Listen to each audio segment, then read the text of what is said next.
नमस्कार, मैं गणपत पूनिया, आप सभी का हार्दिक स्वागत, अभिनंदन। जैसा कि थंबनेल में आपने देखा होगा कि आज हम एक नए सब्जेक्ट की ओर बढ़ रहे हैं। वो सब्जेक्ट हमारा राजस्थान राज्य व्यवस्था के अंतर्गत जो हमारा सबसे पहला टॉपिक आता है वो है राज्यपाल। ये जो राज्यपाल राजस्थान राज्य व्यवस्था पढ़ाने का मेरा मुख्य उद्देश्य ये है कि इसके अंतर्गत first grade, second grade, third grade शिक्षक भर्ती परीक्षा, साथ ही साथ जो पटवार, ग्राम सेवक, पुलिस और चतुर्थ श्रेणी जो कर्मचारी भर्ती परीक्षा है, उन सभी के सिलेबस के अंतर्गत हमारा जो राज्यपाल का टॉपिक है वो दे रखा है। ठीक है ना। तो ये शिक्षक भर्ती के तहत भी इंपॉर्टेंट है और साथ ही साथ अन्य भर्ती, जैसे भले आप कोई बीएसटीसी का विद्यार्थी यदि तैयारी कर रहा है तो वो हमारा वीडियो ये देख सकता है, चाहे वो पीटीटी का हो, चाहे वो थर्ड ग्रेड का हो, चाहे कांस्टेबल का हो, चाहे पटवार का हो, किसी भी राजस्थान के अंतर्गत किसी भी प्रकार की भर्ती के लिए ये हमारा वीडियो देख सकते हैं। इसके अंतर्गत जैसे राजस्थान में जो नर्सिंग वाले हैं, जिसका सीएचओ या nurse grade first, nurse grade second, उन अभ्यर्थियों के लिए भी उनके सिलेबस के अंतर्गत भी राजस्थान के अंतर्गत राज्यपाल जो एक टॉपिक दे रखा है, तो वो सारे विद्यार्थी राज्यपाल ये टॉपिक देख सकते हैं और आसानी से समझ सकते हैं। ठीक है। तो अब आपका समय मैं खराब ना करके एक ही बात आपको कहना चाहूंगा कि मैं इस प्लेटफॉर्म पे साइकोलॉजी के साथ साथ राजस्थान राज्य व्यवस्था पढ़ाने का काम भी करूंगा। तो आप सभी से मेरी विनती है कि आप इस चैनल को ज़्यादा से ज़्यादा आगे बढ़ें, इस चैनल को सभी लोगों के साथ पहुंचाए, क्योंकि बिल्कुल निःशुल्क कक्षा रहेगी। हमारे यहाँ पर ना आज हमारा कोई पेड ना हम पैसे ले रहे हैं, ना आने वाले टाइम में हम किसी भी प्रकार का मतलब कंटेंट के माध्यम से आपसे 1 रुपए भी हम नहीं लेने वाले हैं। ठीक है। तो आप सब अपना समझकर इस प्लेटफॉर्म को आगे बढ़ाएं, ये आपका कर्तव्य है। तो शुरू करते हैं हम। टॉपिक है हमारा राजस्थान राज्य व्यवस्था के अंतर्गत राज्यपाल यानी गवर्नर। ठीक है। राज्यपाल क्या है, इसकी संविधान के अंदर कहाँ इसका उल्लेख है, राज्यपाल की क्या शक्ति है, क्या कार्य है, इसका मतलब राज्यपाल कौन बनाता है, किस किस कमेटी, कौन कौन राज्यपाल बन सकता है, वो सारी की सारी बातें हमारा जो जीरो से लेके हम मतलब सेशन को शुरू करेंगे और लास्ट तक चलते चलते आपको राज्यपाल को पूरा ऐसे मुंह जबानी याद करवाने का कार्य मेरा रहेगा। लेकिन शर्त यह है कि आप इस चैनल पर लास्ट तक, इस क्लास के अंदर लास्ट तक बने रहोगे, तभी आपको पढ़ने में क्या आएगा, मजा। तो शुरू करते हैं। क्या आता है टॉपिक हमारा, राज्यपाल। ठीक है। तो राज्यपाल क्या है, एक राज्यपाल पद है जो संवैधानिक तथा गरिमामय है, यानी एक संवैधानिक पद है। ठीक है। जिसका उल्लेख हमें कहाँ मिलता है, हमारे भारत के संविधान के भाग 6 के अंतर्गत, और अनुच्छेद की बात करें तो 153 से अनुच्छेद 162 के अंतर्गत मिलता है। सीधा का सीधा क्वेश्चन आपसे पूछ लिया जाएगा कि राज्यपाल का उल्लेख संविधान के किस भाग के अंतर्गत है, तो वो है भाग 6 के अंतर्गत। और यदि वही अनुच्छेद की बात की जाए तो अनुच्छेद में बात करते हैं तो अनुच्छेद 153 से अनुच्छेद 162 तक राज्यपाल का उल्लेख किया गया है। ठीक है। बात करते हैं आगे हम कि राज्यपाल दोहरी भूमिका निभाता है। मतलब एक राज्यपाल, एक व्यक्ति, एक जो पद है, ये जो राज्यपाल नाम का एक पद है, उसमें दोहरी भूमिका कैसे निभाता है, तो देखते हैं कि ये कार्यपालिका का संवैधानिक प्रमुख होता है। यानी राज्य के अंतर्गत जो कार्यपालिका, व्यवस्थापिका और न्यायपालिका, ये 3 शक्तियां होती हैं, जिसके अंतर्गत कार्यपालिका का संवैधानिक प्रमुख कौन है, राज्यपाल। आपसे पूछ सीधा के सीधा क्वेश्चन आ सकता है कि राज्य के कार्यपालिका का संवैधानिक प्रमुख कौन है, तो राज्यपाल। कौन है, राज्यपाल। आपको किसी भी प्रकार से हिचकिचाहट नहीं रखनी है। पूरी क्लास जो हमारा सेशन रहेगा 0 से 100 की ओर चलेंगे हम। ठीक है ना। हमारा जो सेशन मतलब ऐसा नहीं है मैं एक साथ आपको डिफिकल्ट क्वेश्चन डाल दूं, नहीं, धीरे धीरे हम उस चीज को प्राप्त करेंगे। लक्ष्य की ओर बढ़ने के लिए हमें स्टेप बाय स्टेप गुजरना पड़ेगा। दोहरी भूमिका के अंतर्गत क्या कहा, कार्यपालिका का संवैधानिक प्रमुख है। ठीक है। दूसरी क्या बात है कि केंद्र सरकार का प्रतिनिधि होता है। कैसे प्रतिनिधि होता है, क्योंकि राज्यपाल का जो निर्वाचन होता है, ठीक है ना, वो केंद्र सरकार की ओर से होता है। कौन, राज्यपाल को कौन नियुक्त करता है, राष्ट्रपति। किसकी सिफारिश से? केंद्रीय मंत्रिपरिषद। तो हो गई ना, केंद्रीय मंत्रिपरिषद के द्वारा राष्ट्रपति को बताया जाता है कि भाई अमुक व्यक्ति को इस राज्य का राज्यपाल नियुक्त किया जाए। तो एक तो कार्यपालिका संवैधानिक यानी उस राज्य की जो कार्यपालिका का मुखिया होता है एक, और दूसरा केंद्र सरकार का प्रतिनिधित्व करता है। यानी एक राष्ट्रपति संपूर्ण राज्यों को, मतलब एक व्यक्ति हर जगह उपलब्ध ना होकर वो अपने अंतर्गत ऐसे लोगों को लगा देता है जिसका उसका जो कार्य करने में आसानी हो जाती है। एक राष्ट्रपति पूरे सभी राज्यों का मुखिया नहीं हो सकता, मतलब उन सबको कार्य नहीं देख सकता है। तो क्या करते हैं? राज्यपाल को नियुक्त कर दो। तो राज्यपाल उस राज्य का क्या हो गया? मुखिया हो गया। ठीक है, तो केंद्र सरकार का प्रतिनिधित्व, यानी जैसा केंद्र चाहती है वैसा वो प्रतिनिधित्व राज्यपाल उस राज्य के अंतर्गत करता है। तो होगी ना दोहरी भूमिका। काफी बार क्वेश्चन पूछे गए, बिल्कुल इजी क्वेश्चन आपके सामने आते हैं। सीधा पूछ लिया जाएगा कि निम्न में से कौन दोहरी भूमिका निभाता है। ऑप्शन दे दिया आपको, मुख्यमंत्री, विधायक, मंत्रिपरिषद या राज्यपाल। तो क्या होगा? राज्यपाल। ठीक है, अब राज्यपाल औपचारिक प्रमुख होता है, यानी राज्य के अंतर्गत जो औपचारिक, यहां क्या कहा गया कि संवैधानिक प्रमुख है, लेकिन राज्यपाल औपचारिक प्रमुख होता है। वास्तविक शक्तियां, यानी जो राज्य का शासन चलाने के लिए जो वास्तविक शक्तियां होती हैं वो किसके पास होती हैं? राज्य मंत्री परिषद के हाथों में होती हैं, जिसका प्रमुख कौन होता है? मुख्यमंत्री। राज्यपाल राज्य की विधानमंडल का अभिन्न अंग होता है। क्या होता है? राज्य की विधानमंडल का अभिन्न। आपसे पूछ लिया जाएगा सीधा क्वेश्चन, राज्य की विधानमंडल का अभिन्न अंग कौन है? तो वो है राज्यपाल। ठीक है, राज्यपाल के अंतर्गत हम बात करते हैं तो राज्यपाल क्या कहे कि इसकी जो औपचारिक प्रमुख होता है, वास्तविक शक्तियां किसके पास होती हैं? वास्तविक शक्तियां मुख्यमंत्री के पास होती है। जैसा मुख्यमंत्री चाहता है वैसा शासन चलता है, लेकिन शासन किसके नाम से चलता है? राज्यपाल के नाम से। यहां तक आपको इसमें से सबसे इंपॉर्टेंट चीज ध्यान में रखने के लिए भाग 6 याद रखना आपको कि राज्यपाल का उल्लेख संविधान के अंतर्गत भाग 6 के अंतर्गत उल्लेख किया गया है। और अनुच्छेद की बात आ जाए तो अनुच्छेद 152 से लेके 153 से लेके 162 तक अनुच्छेद के अंतर्गत दिया गया है। ठीक है, दोहरी भूमिका कौन निभाता है? राज्यपाल निभाता है। और ये राज्य का क्या होता है? औपचारिक प्रमुख होता है। राज्यपाल औपचारिक प्रमुख होता है, लेकिन वास्तविक शक्तियां किसके हाथ में होती हैं? वास्तविक शक्तियां मुख्यमंत्री के हाथ में होती है। ठीक है, आगे बढ़ते हैं हम। अनुच्छेद 153 राज्यपाल का पद, यानी सबसे पहले हमारा अनुच्छेद 153 आता है। उसके अंदर क्या क्या बातें होती हैं, क्या क्या चीजें बता रखी है। तो 153 के अंतर्गत इसमें राज्यपाल के पद का उल्लेख मिलता है। किस अनुच्छेद के अंतर्गत? 153। सीधा क्वेश्चन पूछ लिया जाए कि राज्यपाल के संबंधित में कौन, मतलब अनुच्छेद कहां से कहां तक है, तब तो आपको 153 से लेके 162 तक करना है। और यदि ऐसा पूछ लिया जाए राज्यपाल पद का उल्लेख है निम्न में से किस अनुच्छेद में, तो वो आपके सामने 153। मूल संविधान में यह व्यवस्था की गई है कि प्रत्येक राज्य में एक राज्यपाल होगा। यानी जब हमारा संविधान का निर्माण हुआ था उसमें यह बात कह गई है कि प्रत्येक राज्य में एक राज्यपाल नियुक्त होगा। लेकिन वो मूल संविधान की बात है, लेकिन कुछ जैसे संविधान बनने के बाद संविधान में संशोधन हुए थे, ठीक है ना।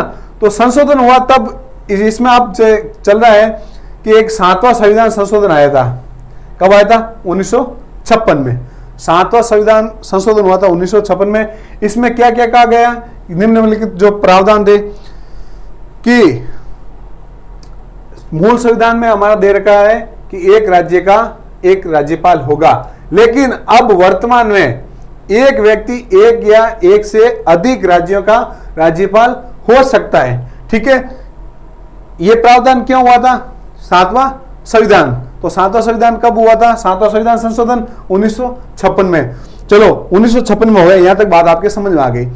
1956 में जो 7वां संविधान संशोधन हुआ उसके अंतर्गत और कौन कौन सी बातें हुई थी वो भी हम जान लेते हैं। ठीक है, तो सबसे पहली बात है कि राज्य की श्रेणियां ABCD समाप्त कर दी गई थी। कौन सी?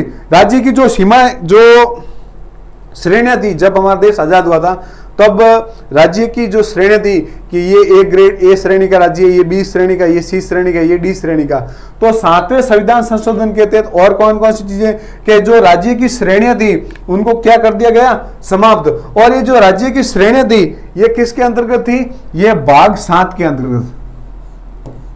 आपसे पूछ लिया जाएगा कि राज्य की ए बी सी डी श्रेणियां संविधान के किस भाग के अंतर्गत उल्लेख है, तो भाग 7। और यदि अनुच्छेद की बात करें,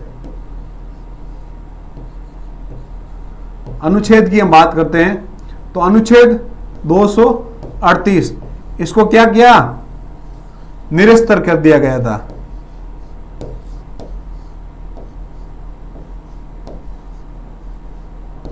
ठीक है, कब किया था, 1956 के अंतर्गत। कौन सा, 7वां संविधान।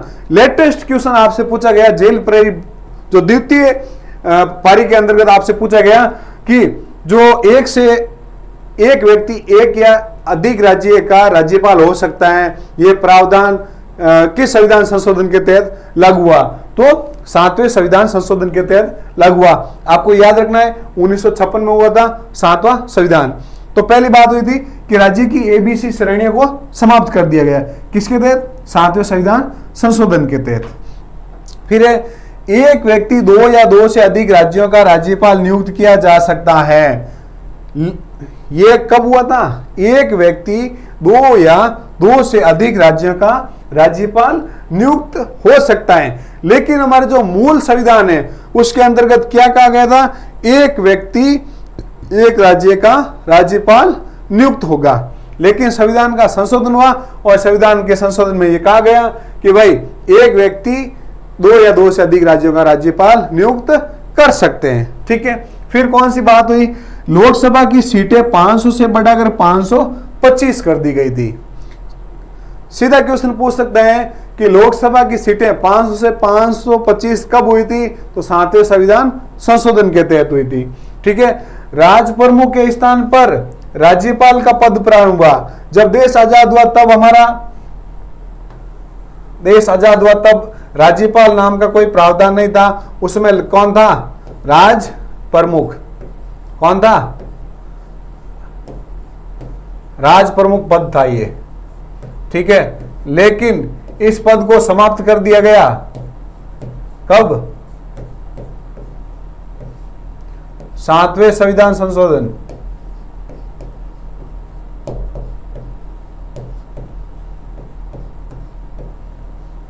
संविधान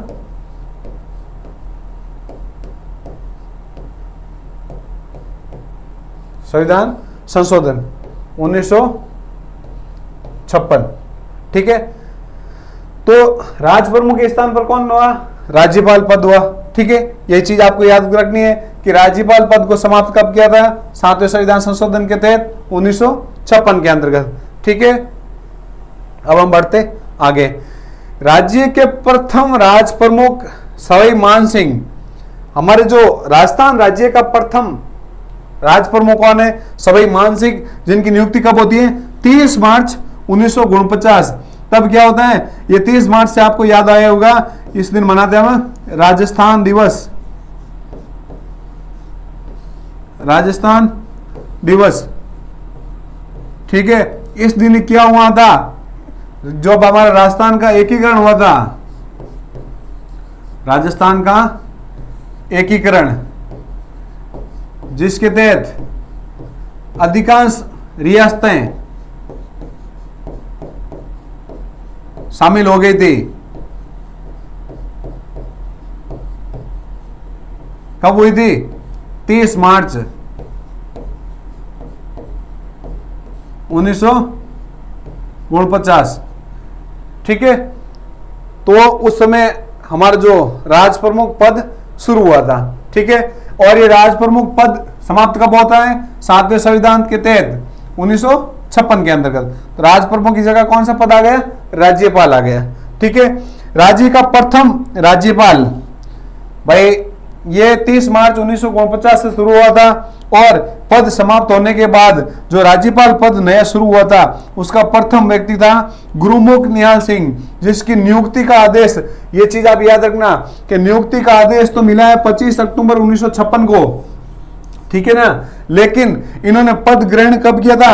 1 नवंबर 1956। और 1 नवंबर 1956 आप याद करो, उस दिन हमारा राजस्थान का एकीकरण पूरा कंप्लीट होता है। 7 चरणों का एकीकरण कब पूरा होता है? 1 नवंबर 1956 को। और उस दिन राज्य के प्रथम जो राज्यपाल है उन्होंने अपना पद ग्रहण किया था। पूछ लिया जाएगा कि इसका आदेश कब पारित हुआ, और ये दोनों डेट दे रखी है, तो आपको कंफ्यूज नहीं होना है, प्रश्न को आराम से पढ़ना है। ये डेट है 1 नवंबर 1956, ये उसने पद ग्रहण किया था, और आदेश जारी हुआ था 25 अक्टूबर 1956 के तहत। ठीक है, बिल्कुल आराम से आपको ये चीजें सारी याद रखनी है। ठीक है, जहां भी डाउट हो आप कमेंट करके पूछ सकते हो। अब हम बात करते हैं आगे, अनुच्छेद 154 यानी 153 के अंतर्गत हमने पढ़ा है राज्यपाल पद का उल्लेख मिलता है हमें। ठीक है ना, क्या है, दोहरी भूमिका है, जो भी है वो सारी हमने पढ़ी है। अब आता है अनुच्छेद 154। 154 एक के अंतर्गत क्या कहते हैं कि राज्य की कार्यपालिका का संवैधानिक प्रमुख राज्यपाल होता है। यानी कार्यपालिका का जो संवैधानिक प्रमुख होता है ना, मुख्य व्यक्ति होता है, वो राज्यपाल होता है। और राज्यपाल अपनी शक्तियों का प्रयोग स्वयं या अधीनस्थ अधिकारियों के माध्यम से करवाता है। यानी राज्यपाल की जो शक्तियां होती हैं या तो वो स्वयं करता है या फिर उसके अधीनस्थ जो अधिकारी होते हैं उनके तहत वो शक्तियों का प्रयोग करवाते हैं। तो एक नोट डाल के आप लिख सकते हो कि यहाँ अधीनस्थ अधिकारियों से तात्पर्य मुख्यमंत्री व राज्य मंत्री परिषद से। यानी राज्यपाल के बारे में क्या कहा गया है कि राज्यपाल अपनी शक्तियों का प्रयोग स्वयं या फिर अधीनस्थ अधिकारियों के माध्यम से उन शक्तियों का प्रयोग करते हैं। तो अधीनस्थ अधिकारियों से तात्पर्य क्या है कि राज्य का मुख्यमंत्री और राज्य की मंत्री परिषद। ठीक है, अब यार नेक्स्ट आए, राज्य का जो संवैधानिक प्रमुख है वो राज्यपाल हो गया। बिल्कुल, संवैधानिक प्रमुख राज्यपाल हो गया। अब नेक्स्ट है, राज्य का राजनीतिक प्रमुख कौन है? तो वो है मुख्यमंत्री। और राज्य का सर्वोच्च प्रशासनिक अधिकारी बोले तो मुख्य सचिव। ठीक है ना, आपको इस चीज को याद रखनी है। तीनों चीजें अलग अलग है, आपसे एग्जाम में पूछ लिया जाएगा कि राज्य का प्रशासनिक अधिकारी कौन है, तो प्रशासनिक मुख्य सचिव है। राज्य का राजनीतिक प्रमुख कौन है, वो है मुख्यमंत्री। और संवैधानिक प्रमुख कौन है, वो है राज्यपाल। तीनों चीजें अलग है, आपको तीनों चीजों को अलग अलग रूप से याद करना है। ठीक है, अब बढ़ते हैं हम अगले अनुच्छेद, अनुच्छेद 155 राज्यपाल की नियुक्ति। यानी 154 के अंतर्गत राज्यपाल की जो कार्यपालिका संबंधी शक्ति थी वो बताई गई। क्या बताई गई कि भाई राज्यपाल को जो शक्ति दे रखी है उसका प्रयोग ये स्वयं भी कर सकता है और अपने अधीनस्थ अधिकारियों के माध्यम से उस शक्ति का प्रयोग कर सकते हैं। और अधीनस्थ जो अधिकारी है उनसे क्या तात्पर्य है कि अधीनस्थ अधिकारी से तात्पर्य है कि राज्य का जो मुख्यमंत्री है या राज्य की मंत्री परिषद है वो कौन है, अधीनस्थ अधिकारी के रूप में कार्य करते हैं। ठीक है, अब आता हमारा अनुच्छेद 155 जिसमें आती है राज्यपाल की नियुक्ति। तो राज्य के राज्यपाल को राष्ट्रपति अपने हस्ताक्षर और मुद्रा सहित अधिपत्र द्वारा नियुक्त करेगा। आपसे क्वेश्चन पूछ लिया जाए कि राज्यपाल की नियुक्ति कौन करेगा, और एक ऑप्शन में राष्ट्रपति, दूसरे ऑप्शन में लिखा होगा कि राष्ट्रपति अपने हस्ताक्षर एवं मुद्रा सहित अधिपत्र द्वारा नियुक्त करेगा। तो आपको ऑप्शन वही राइट करना है कि राष्ट्रपति अपने हस्ताक्षर और मुद्रा सहित अधिपत्र के माध्यम से किसको नियुक्त करते हैं, राज्यपाल को नियुक्त करते हैं। आप सीधा ही राष्ट्रपति कर लिया तो राष्ट्रपति आपका गलत हो जाएगा, क्योंकि यदि मान लो ये ऑप्शन नहीं में आता है और खाली सिर्फ राष्ट्रपति आता है तो आप राष्ट्रपति करना, और यदि मान लो ये आपके सामने ऑप्शन है तो आपको यही ऑप्शन करना है। ठीक है, क्योंकि आजकल जो प्रश्नों का ट्रेंड चल रहा है वो थोड़ा घुमा फिरा के चल रहा है। आपको सीधा जंप नहीं करना है, प्रश्न के बारे में पढ़ना है, आराम से उसके बारे में सोचना है, फिर उसका जवाब देना है। ठीक है, तो राज्य का जो राज्यपाल है राष्ट्रपति अपने हस्ताक्षर और मुद्रा सहित अधिपत्र जारी करके किसकी नियुक्ति करते हैं, राज्यपाल की।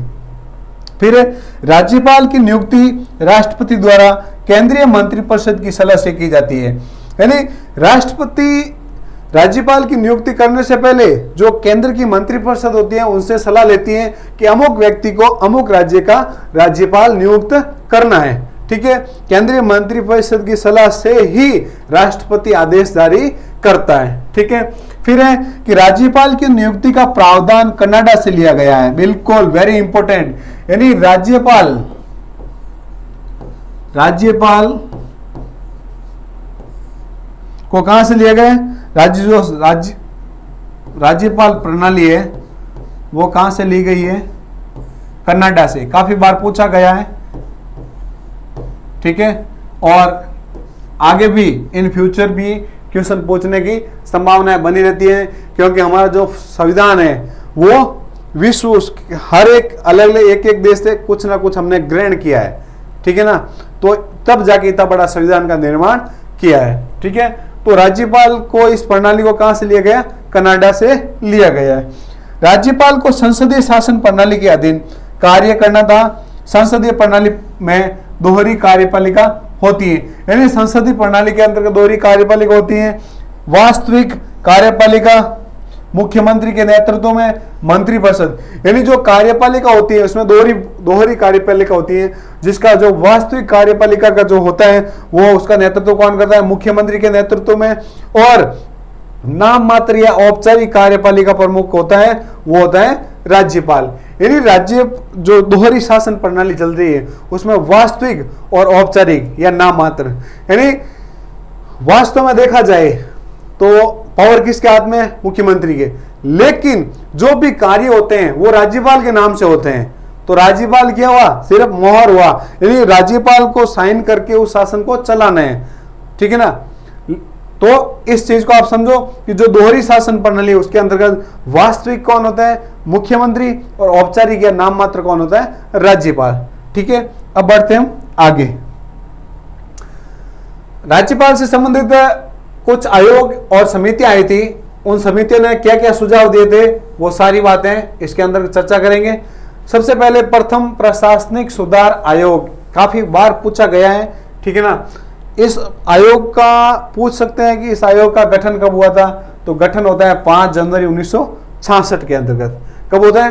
5 जनवरी 1966 के अंतर्गत। और इसकी रिपोर्ट कब तैयार करके देते हैं? रिपोर्ट देते हैं 1969 में। तो प्रथम प्रशासनिक सुधार आयोग का गठन कब होता है?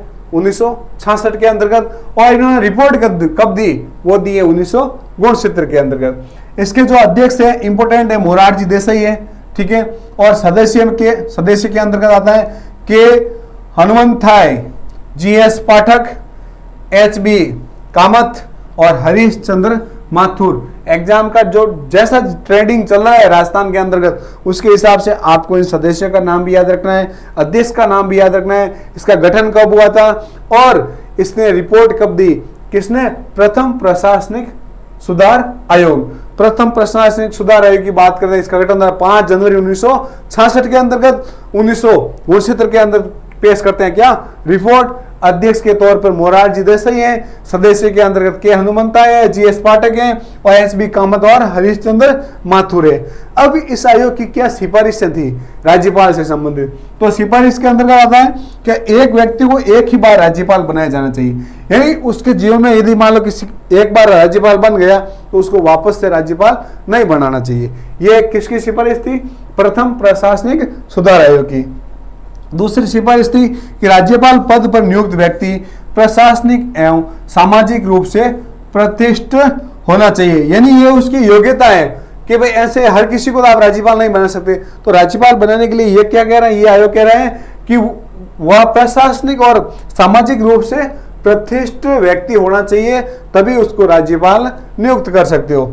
तीसरी सिफारिश थी राज्यपाल को राष्ट्रपति के अधीन रहते हुए अपनी स्वविवेकीय शक्तियों का प्रयोग करना चाहिए, यानी राज्यपाल को राष्ट्रपति के अधीन में रहकर अपने जो स्वविवेकीय शक्ति होते हैं उसका प्रयोग करना चाहिए। यह किसकी सिफारिश थी? प्रथम प्रशासनिक सुधार आयोग की। फिर चौथा है राज्यपालों के लिए मार्गदर्शक सिद्धांत निर्धारित किया जाना चाहिए, यानी राज्यपाल को एक मार्गदर्शक सिद्धांत के तहत मतलब राज्यपाल को कैसे काम करना है, शासन को किस रूप से सुचारू रूप से उसका संचालन करना है, उसके लिए एक सिद्धांत यानी एक नियमों का भंडार होना चाहिए जिसके तहत वो उस राज्य की जो शासन व्यवस्था को संभाल सकते हैं। तो ये किसके अंतर्गत है? प्रथम प्रशासनिक सुधार आयोग। आपको याद रखना है प्रथम प्रशासनिक सुधार आयोग का गठन होता है 5 जनवरी 1966 के अंतर्गत और इसने रिपोर्ट कब दी? गुणसूत्र के अंतर्गत अध्यक्ष थे मोरारजी देसाई, और इन्होंने क्या कहा कि भाई एक व्यक्ति को एक ही बार राज्यपाल बनाना चाहिए। राज्यपाल पद नियुक्त व्यक्ति क्या होना चाहिए, प्रशासनिक या सामाजिक रूप से प्रतिष्ठित व्यक्ति होना चाहिए। इस तरह से इनकी क्या होती, सिफारिश है।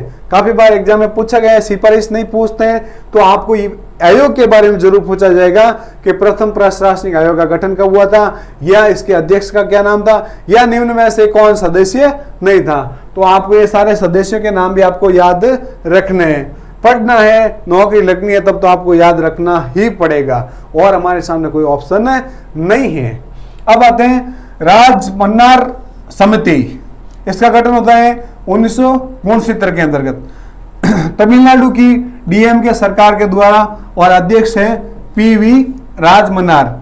ठीक है, गठन हुआ 1969 के अंतर्गत, और इसने रिपोर्ट दी 1971 के अंतर्गत। सदस्यों की बात करें तो पीसी चंद्रा रेड्डी, लक्ष्मण स्वामी मुदालियर, ठीक है, लक्ष्मण स्वामी मुदालियर और पीसी चंद्रा रेड्डी, ये दो नाम आपको सदस्य के तौर पे याद रखना है। किसके, राजमन्नार समिति के। ठीक है, इन्होंने क्या सिफारिश की है कि राज्यपाल की नियुक्ति राज्य सरकार के परामर्श से की जानी चाहिए। यानी राज्यपाल की नियुक्ति करने से पहले उस राज्य से संबंधित जो सरकार है, उस सरकार के जो हेड है, मुख्यमंत्री से विचार विमर्श करना चाहिए कि भाई हम अमुक व्यक्ति को राज्यपाल यहाँ नियुक्त कर रहे हैं, तो उससे परामर्श लेना जरूरी है। समान राजनीतिक परिस्थितियों में राज्यपाल समान निर्णय ले, यानी समान परिस्थितियों के अंतर्गत राज्यपाल को एक समान निर्णय लेना चाहिए, चाहे वो पक्ष का हो चाहे वो विपक्ष में हो। राजमन्नार समिति ने राज्यपाल पद को समाप्त करने की अनुशंसा की है। क्वेश्चन पूछ सकता है कि किस समिति के द्वारा राज्यपाल पद को समाप्त करने की अनुशंसा की है, तो वो है राजमन्नार समिति। गठन कब होता है, 1969 के अंतर्गत, और इसने रिपोर्ट कब पेश की, 1971 के अंतर्गत। पीवी राजमन्नार इसके क्या थे, अध्यक्ष थे। ये चीजें आपको याद रखनी है, रटनी है, समझनी है आपको। ठीक है, फिर हम बढ़ते हैं आगे बढ़ते हैं। फिर आता हमारा सरकारी आयोग। क्या आता है, आपको नहीं दिख रहा होता तो लिख देता हूं वापस।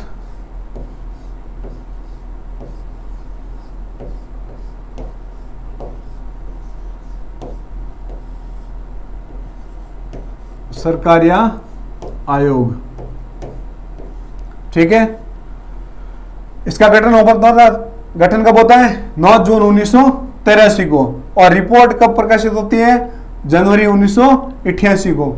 ठीक है, अध्यक्ष थे रणजीत सिंह सरकारिया, भारत के पूर्व न्यायाधीश थे। क्वेश्चन पूछ लिया जाए कि राज्यपाल से संबंधित जो आयोग था, ठीक है ना, उसके अंतर्गत किस आयोग के अंतर्गत भारत का पूर्व न्यायाधीश शामिल था, जिसका अध्यक्ष भारत का पूर्व न्यायाधीश था, तो वह था सरकारिया आयोग, रणजीत सिंह सरकारिया।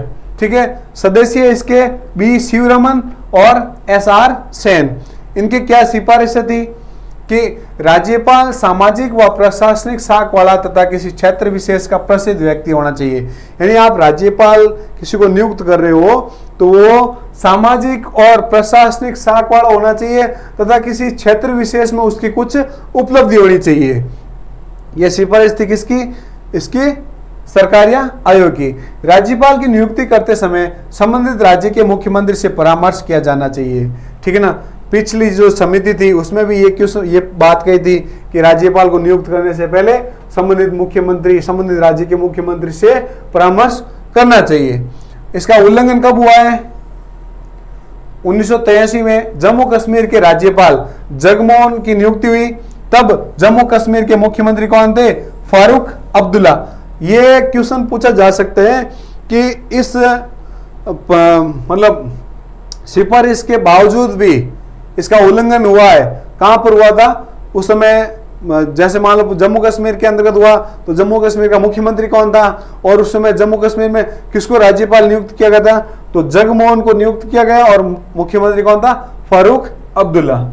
ठीक है, फिर राज्यपाल उसे राज्य से बाहर का व्यक्ति होना चाहिए, अर्थात उसे राज्य का निवासी नहीं होना चाहिए। यानी जैसे मान लो यदि राजस्थान राज्य का राज्यपाल नियुक्त करना है तो राजस्थान का वो मूल निवासी नहीं होना चाहिए, आउट ऑफ राजस्थान का होना चाहिए। लेकिन इसका भी उल्लंघन हुआ है। कहां हुआ है, सरदार उज्जवल सिंह जो पंजाब के निवासी थे और उन्हें पंजाब का राज्यपाल नियुक्त किया था, एक।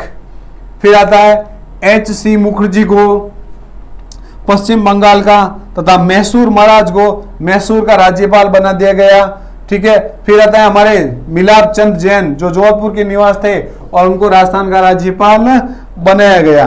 तो इसका भी उल्लंघन हुआ था, इसकी सिफारिश का भी उल्लंघन हुआ है। कहाँ का हुआ, किस किस, ये सारा आपको पंजाब के अंतर्गत हुआ, बंगाल के अंतर्गत हुआ, मैसूर के अंतर्गत और हमारे राजस्थान के अंतर्गत। तो आप राजस्थान से हो तो राजस्थान का विशेष रूप से याद रखना है कि मिलाप चंद जैन को राजस्थान का मुख्य मूल निवासी होते हुए भी राजस्थान का राज्यपाल नियुक्त किया गया, ठीक है। फिर आते हैं अल्पसंख्यक समुदाय के व्यक्तियों को इस पद नियुक्त करने के लिए सशक्त परंपरा रही है जिसे बनाए रखे। यह आयोग क्या कह रहा है कि अल्पसंख्यक के लोगों को राज्यपाल बनाने की जो परंपरा चली आ रही है उसको, उस परंपरा को कंटिन्यू आगे बढ़ाता जाना चाहिए। फिर राज्यपाल को 5 वर्ष से पूर्व राजनीतिक कारणों से नहीं हटाया जाना चाहिए, यानी राजनीतिक कारण के आधार पर आप किसी राज्यपाल को 5 वर्ष से पहले आप उसको नहीं हटाओगे। यह किसकी सिफारिश थी, सहकारिता आयोग की।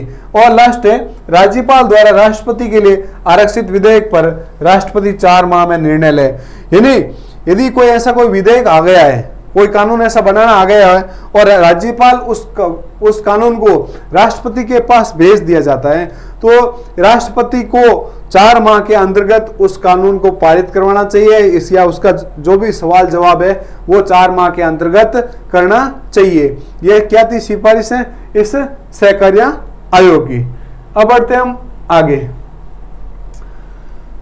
स्मरणीय तथ्य के अंतर्गत बात करते हैं कि राजमन्नार आयोग, सरकारी आयोग, पुंछ आयोग का संबंध केंद्र राज्य संबंध था राज्यपाल की नियुक्ति से है। यानी आपसे पूछ लिया जाएगा कि कौन कौन से आयोग या समितियां हैं जिसका संबंध केंद्र राज्य संबंध और राज्यपाल की नियुक्ति से संबंधित है, तो उसमें सबसे पहला है राजमन्नार आयोग, सरकारी आयोग और पुंछ आयोग, ठीक है। पुंछ आयोग क्या है, बात करते हैं। पुंछ आयोग का गठन होता है 27 अप्रैल 2007 के अंतर्गत, ट्रेंडिंग में है, ठीक है। तो ज्यादातर क्वेश्चन पूछने के चांसेस रहते हैं किससे, पुंछ आयोग से। तो इसका गठन होता है 27 अप्रैल 2007 को और रिपोर्ट पेश करते हैं 31 मार्च 2010 को। और इसके अध्यक्ष है मदन मोहन पुंछी। और सदस्यों की बात करें तो NR माधव मेनन, विनोद कुमार, धीरेन्द्र सिंह और विजय शंकर, ये थे इनके 4 सदस्य। अध्यक्ष की बात करते थे मदन मोहन पुंछी और इसका गठन होता है 27 अप्रैल 2007 और रिपोर्ट कब तैयार करते हैं, 31 मार्च 2010 तक, ठीक है ना। कौन, पुंछ आयोग। इसमें एक नोट लगेगा, आपको याद रखना है कि 2008 में अमरेश बागची का निधन होने के कारण उसकी जगह पर विजय शंकर को पुंछ आयोग का सदस्य बनाया गया। एग्जाम की दृष्टि से इंपोर्टेंट है, पूछा जा सकता है कि जो पुंछ आयोग था उसके अंतर्गत किस सदस्य की मृत्यु हुई या मृत्यु होने के उपरांत उसकी जगह पर नया सदस्य का नाम किया था, यह चीज आपको याद रखनी है, ठीक है। इस आयोग की मुख्य सिफारिश क्या थी कि राज्यपाल का जो कार्यकाल निश्चित होना चाहिए, इसकी पदच्युति केंद्र सरकार की इच्छा पर निर्भर नहीं होनी चाहिए। यानी जो राज्यपाल का कार्यकाल है वो फिक्स होना चाहिए, ठीक है ना। केंद्रीय मंत्रिपरिषद के आधार पर उसको आप नहीं हटा सकते या कम ज्यादा नहीं कर सकते हो। यानी 5 साल का कार्यकाल है तो वो 5 साल कार्यकाल अपना पूरा करेगा, ठीक। किसी भी प्रकार की केंद्र से सिफारिश आने पर भी उसको समय से पहले नहीं हटाना चाहिए। यह किस आयोग की सिफारिश है, पुंछी आयोग की। राज्य की विधानसभा से पारित विधेयक पर राज्यपाल को 4 माह के अंतर्गत निर्णय लेना चाहिए, बिल्कुल सही बात है। यदि राज्य की विधानसभा के तहत यदि कोई ऐसा कानून बनाना चाहती है राज्य सरकार, ठीक है ना, तो उस कानून पर 4 महीने के अंतर्गत उसको निर्णय लेना चाहिए, ठीक है। फिर है आगे, स्वास्थ्य, शिक्षा, इंजीनियरिंग तथा न्यायपालिका आदि क्षेत्रों में नई अखिल भारतीय सेवाओं को सर्जित किया जाना चाहिए। कौन कह रहा है, पुंछ आयोग कह रहा है कि स्वास्थ्य, शिक्षा, इंजीनियरिंग और न्यायपालिका के अंतर्गत जो कुछ अखिल भारतीय प्रशासनिक सेवा है उसका निर्माण करने की जो प्रक्रिया वो किसको देनी चाहिए, राज्यपाल को। राज्य सरकार की इच्छा के बगैर राज्यपाल को किसी भी मंत्री के खिलाफ मुकदमा चलाने का आदेश देने का अधिकार होना चाहिए। यानी मान लीजिए राज्यपाल को लग रहा है कि कोई मंत्री भ्रष्ट है, ठीक है, तो वो बगैर मुख्यमंत्री से पूछे उस मंत्री पर मतलब आरोप लगा सकता है या उसके खिलाफ मुकदमा चलाने का आदेश दे सकता है, ठीक है ना। जरूरी नहीं है कि वो मुख्यमंत्री से पूछ के या मुख्यमंत्री से परामर्श लेने के बाद ही उस मंत्री के खिलाफ कुछ एक्शन ले। राज्यपालों को विश्वविद्यालय के कुलाधिपति नहीं बनाना चाहिए। ये कौन कह रहा है? पुंछी आयोग कह रहा है। क्या कह रहा है? कि राज्यपालों को विश्वविद्यालय का कुलाधिपति नहीं बनाया जाना चाहिए। राज्यपाल को राष्ट्रपति की तरह महाभियोग प्रक्रिया से हटाया जाना चाहिए। यानी यह कह रहे हैं कि जैसे राष्ट्रपति को एक महाभियोग के तहत हटाया जाना चाहिए, उसी तरह यदि राज्यपाल को हटाने की नौबत आए तो उसके ऊपर भी ऐसा महाभियोग लगाकर उस महाभियोग की प्रक्रिया के दौरान ही उसको हटाया जाना चाहिए। यह कौन कह रहे हैं? पुंछ आयोग। और अंतरराष्ट्रीय परिषद को और मजबूत बनाए, ठीक है। ये कौन? ये सिफारिश किसकी थी? पुंछी आयोग की, ठीक है। अब बढ़ते हम आगे।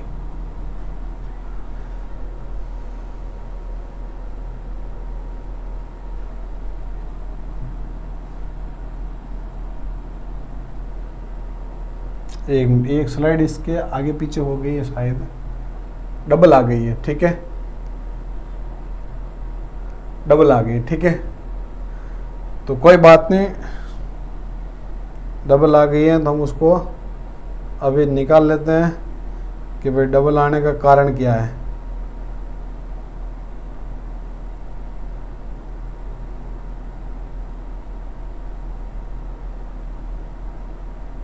ये रही।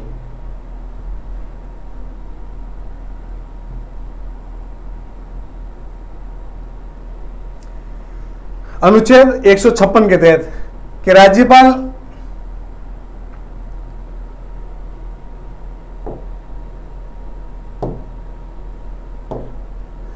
अनुच्छेद 156 राज्यपाल का कार्यकाल, यानी 156 के अंतर्गत राज्यपाल राष्ट्रपति का प्रसाद पर्यंत धारण करता है। जो पद है राष्ट्रपति की इच्छा, मतलब जब चाहे राज्यपाल को राज्यपाल को हटा सकता है, जब चाहे उसको रख सकता है। तो राष्ट्रपति का जो प्रसाद है, यानी प्रसाद मिलता रहे तब तक सब कुछ अच्छा है, ठीक है। तो इसमें तथ्य के अंतर्गत हम बात करते हैं कि राज्यपाल की नियुक्ति राष्ट्रपति करता है, उसका पद से हटाने का काम भी राष्ट्रपति करता है, स्थानांतरण भी कौन करता है? राष्ट्रपति। अर्थात राज्यपाल राष्ट्रपति के प्रसाद पर्यंत कार्य करता है। यानी राज्यपाल को नियुक्त कौन करता है? राष्ट्रपति करता है। उसको हटाने का काम कौन करता है? राष्ट्रपति करता है। और उसका एक राज्य से दूसरे राज्य पर स्थानांतरण करने का कार्य भी राष्ट्रपति ही करता है। मूल संविधान के अंतर्गत राज्यपाल का स्थानांतरण का उल्लेख संविधान के अंतर्गत नहीं दिया गया, लेकिन व्यवहार के अंतर्गत एक राज्य से दूसरे राज्य पर इसका स्थानांतरण राष्ट्रपति के माध्यम से किया जा सकता है। तो राष्ट्रपति के प्रसाद पर्यंत का वास्तविक अर्थ प्रधानमंत्री या केंद्रीय मंत्रिपरिषद के, यदि वास्तविक जो राष्ट्रपति के प्रसाद पर्यंत का जो वास्तविक कार्य है किसके कहने, मतलब राष्ट्रपति किसकी सिफारिश मानता है? केंद्रीय मंत्रिपरिषद। केंद्रीय मंत्रिपरिषद में कौन होता है? प्रधानमंत्री और उसका मंत्रिमंडल।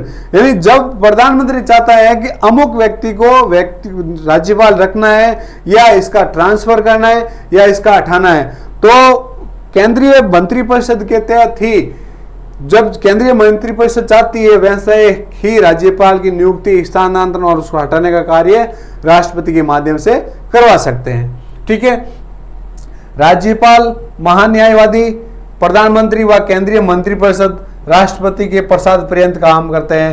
यानी राज्यपाल को भी हटा सकते हैं कौन? राष्ट्रपति। महान्यायवादी को भी राष्ट्रपति हटा सकते हैं और प्रधानमंत्री व केंद्रीय मंत्रिपरिषद को भी राष्ट्रपति हटा सकते हैं, ठीक है ना। तो ये तीनों के तीनों कौन है? राष्ट्रपति के प्रसाद पर्यंत तक कार्य करेंगे। राज्यपाल के हटाने का कारण या प्रक्रिया का संविधान में उल्लेख नहीं है। यानी मूल संविधान के अंतर्गत जो राज्यपाल को हटाने का कार्य वो या प्रक्रिया या कारणों का उल्लेख हमारे संविधान के अंतर्गत नहीं किया गया है, ठीक है। अब हमारा आता है अनुच्छेद 1956(2). राज्यपाल अपना त्याग पत्र किसको देता है? राष्ट्रपति को देता है। भाई जो नियुक्ति करेगा वही कौन लेगा? त्याग पत्र, ठीक है। त्याग पत्र किसको देता है? राष्ट्रपति को। राज्यपाल का पद रिक्त होने पर उच्च न्यायालय का मुख्य न्यायाधीश कार्यभार संभालता है, यानी उस राज्य का जो हाई कोर्ट होता है ना, उसका जो मुख्य न्यायाधीश होता है वो राज्यपाल की भूमिका निभाता है, या कार्यवाहक राज्यपाल के रूप में कार्य करता है। ठीक है, कब करता है? जब राज्यपाल का पद रिक्त होता है तब। अनुच्छेद 156(3) के अंतर्गत राज्यपाल का कार्यकाल 5 वर्ष का होता है पद ग्रहण की तिथि से, यानी राज्यपाल का कार्यकाल हम यदि पूछा जाए कि एक राज्यपाल का कार्यकाल कितना है, तो पद ग्रहण करने की तारीख से 5 वर्ष तक का होता है। लेकिन राज्यपाल 5 वर्ष पूर्व भी पूर्ण करने के बाद हटाया जा सकता है, परंतु राज्यपाल कार्यकाल समाप्त होने के बाद भी तब तक बना रहता है जब तक उसका उत्तराधिकारी पद ग्रहण ना कर ले। यानी राज्यपाल का 5 साल का कार्यकाल खत्म हो गया है, उसका टाइम पीरियड पूरा हो गया, लेकिन नया राज्यपाल घोषित नहीं हुआ है या अभी तक उसने पद को ज्वाइन नहीं किया है, तब तक वो पद पर बना रह सकता है। ठीक है, इस चीज को आप ध्यान में रखना, क्योंकि आपसे पूछ लिया जाएगा कि राज्यपाल का कार्यकाल होता है तो आपको ऑप्शन देखने हैं। मान लो 2 ऑप्शन आते हैं कि 5 वर्ष और 5 वर्ष और उत्तराधिकारी के पद ग्रहण करने तक, तो आपको ये ऑप्शन राइट करना है कि 5 वर्ष और उत्तराधिकारी के पद ग्रहण करने की तिथि तक वो उस पद पर बना रहता है। राज्यपाल की पुनः नियुक्ति की जा सकती है कार्यकाल समाप्त होने पर राष्ट्रपति द्वारा। यदि राज्यपाल को पुनः नियुक्त किया जा सकता है, जब उसका कार्यकाल खत्म हो जाएगा तो राष्ट्रपति के माध्यम से उसका पुनः नियुक्ति की जा सकती है। इस राज्य में या अन्य राज्य में प्रशासनिक सुधार आयोग, यानी राज्यपाल का कार्यकाल खत्म होने के बाद उसकी पुनः नियुक्ति की जा सकती है। ठीक है, या तो उस राज्य में की जा सकती है या अन्य राज्य के अंतर्गत। तो इसमें प्रशासनिक सुधार आयोग ने क्या, इसकी सिफारिश के अनुसार राज्य को पुनः नियुक्त नहीं किया जाना चाहिए। ये कौन कह रहा है? प्रशासनिक सुधार आयोग कह रहा है।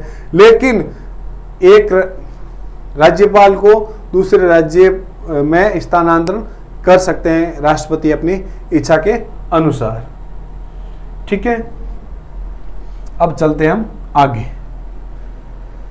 एक नोट डाल लो आप कि वीपी सिंघल बनाम भारत सरकार 2010 नामक एक मामले के अंतर्गत हमारा सर्वोच्च न्यायालय यानी सुप्रीम कोर्ट की संविधान की पीठ ने सर्वसम्मति से निर्धारित किया है कि राज्यपाल को मनमाने आधार से नहीं हटाया जा सकता है।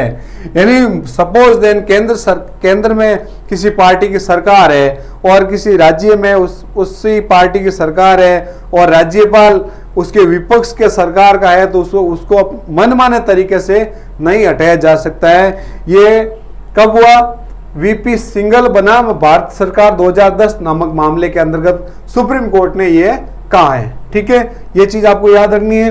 राज्यपालों के स्थानांतरण का प्रावधान संविधान में नहीं है, परंतु व्यवहार में राज्यपालों का स्थानांतरण एक राज्य से दूसरे राज्य में राष्ट्रपति के द्वारा किया जा सकता है, केंद्रीय मंत्रिपरिषद की सलाह के द्वारा। ठीक है, यानी राज्यपाल का जो स्थानांतरण है वो संविधान के अंतर्गत उल्लेख नहीं है, लेकिन व्यवहार के रूप में केंद्रीय मंत्रिपरिषद की सिफारिश के आधार पर राष्ट्रपति उस राज्यपाल का एक राज्य से दूसरे राज्य में ट्रांसफर कर सकता है। ठीक है ना, लेकिन इसका जो उल्लेख है वो हमारे संविधान के अंतर्गत नहीं है। ठीक है, अब आज की क्लास हमारी यहां तक रही थी। नेक्स्ट सेकंड पार्ट में हम और जो राज्यपाल से संबंधित अनुच्छेद है उसका अध्ययन करेंगे। आज की क्लास आपको कैसी लगी मुझे कमेंट करके जरूर बताएं। हाँ, आपको कुछ डाउट हो तो आप मुझे कमेंट बॉक्स में पूछ सकते हो। और ये क्लास सिर्फ और सिर्फ शिक्षक भर्ती परीक्षा वालों के लिए नहीं, राजस्थान के संपूर्ण किसी भी एग्जाम की तैयारी करने वाले लोगों के लिए ये राज्यपाल की क्लास रामबाण साबित होगी। और इस क्लास को आप आराम से पढ़ सकते हो, आराम से इस क्लास को पूरा आप याद कर सकते हो। मेरी गारंटी है कि मेरे पढ़ाने के बाद राज्यपाल से संबंधित आपका एक भी क्वेश्चन गलत होने की संभावना नहीं बनी रहेगी। वीडियो के अंत तक बने रहने के लिए आपका बहुत बहुत धन्यवाद। मिलते हैं कल एक नए सेशन में।